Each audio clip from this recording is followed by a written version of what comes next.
عید کا دن تھا اور عید کے دن مجھے کوٹ مٹھن کے ایک درویش کا واقعہ یاد آتا ہے۔ لوگوں نے رنگا رنگ کپڑے ڈالے ہوئی تھی اور مسجد سے نکل رہے تھے، بڑے خوش اور جوش و خروش میں لوگ تھے۔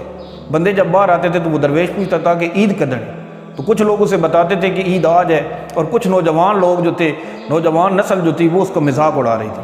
لیکن اب لوگوں کو کیا پتہ، لوگوں کے پاس وہ آنکھیں تھی اور نہ ہی لوگوں کے پاس وہ دماغ تھا، نہ وہ لوگوں کے پاس وہ سوچ تھی کہ وہ بابا وہ درویش کہاں سے پوچھ رہا ہے۔ نہ علمہ وچ پھسا ملا تو یار دی گل سنا ملا، نہ مسجد دی نہ مندر دی، تو گل سنا کوئی اندر دی، تو گل سنا کوئی اندر دی۔ وہ درویش کے اندر کیا چل رہا تھا یہ کسی عام آدمی کی سمجھ میں نہیں تھا۔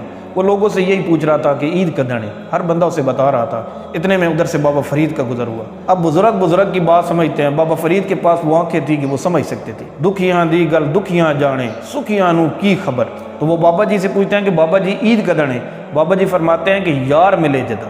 بابا جی یہ کہہ کر آگے چلنے لگتے ہیں تو پیچھے سے وہ درویش پھر آگے آ جاتا ہے اور کہتا ہے کہ یار ملے جدا کا کیا مطلب ہے؟ جب یار مل جائے تو اس کا کیا مطلب ہے؟ بابا فرید رحمۃ اللہ علیہ فرماتے ہیں کہ ایو میں مرے جدا، یعنی جب تمہاری اندر کی میں مر جائے۔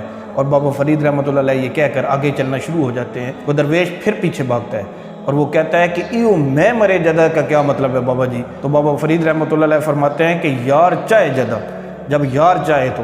اور بابا فرید رحمۃ اللہ علیہ یہ کہہ کر آگے چلنا شروع ہوتے ہیں تو وہ درویش بھاگ کر پھر آگے آ جاتے ہیں اور درویش بھاگ کر آگے آ کر کہتے ہیں کہ یار چاہے جدا، اس کا کیا مطلب ہے؟ تو بابا فرید رحمۃ اللہ علیہ فرماتے ہیں کہ جب یار چاہے گا تو پھر تیری دید بھی ہو جائے گی اور تیری عید بھی ہو جائے گی۔ تے لے او یار حوالے رب دے، تے میلے 4 دناں دے، اس دن عید مبارک ہو سی جس دن پھر ملیں گے، جس دن پھر ملیں گے۔ اس عید کے میسیج سے ہمیں یہ سبق ملتا ہے کہ اگر ہم اپنے نفس پر قابو پا لیں گے تو ہمیں ہر چیز مل جائے گی۔ ہمیں آس پاس اپنے رشتہ داروں کا خیال رکھنا چاہیے، جو بھی معاشی تقسیم کے اندر ہم سے پیچھے رہ گئے ہیں ان لوگوں کا خیال رکھنا چاہیے، نادار لوگوں کا خیال رکھنا چاہیے۔ اللہ ہمیں لوگوں کے لیے آسانیاں پیدا کرنے کا ذریعہ بنائے اور آسانیاں تقسیم حاصل کرنے کا شرف پہنچائے، اور ہمیشہ اللہ سے دعا کرنی چاہیے اور دل کے ساتھ دعا کرنی چاہیے۔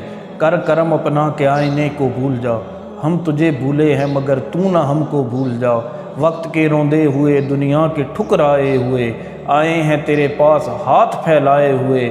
اے میرے مولا اگر تو نے ہمارا مقدر نہ بدلا، بتا یہ کامل نظر کس لیے ہے، یہ در کس لیے ہے، یہ گھر کس لیے ہے۔ تمام لوگوں کو میرا سلام۔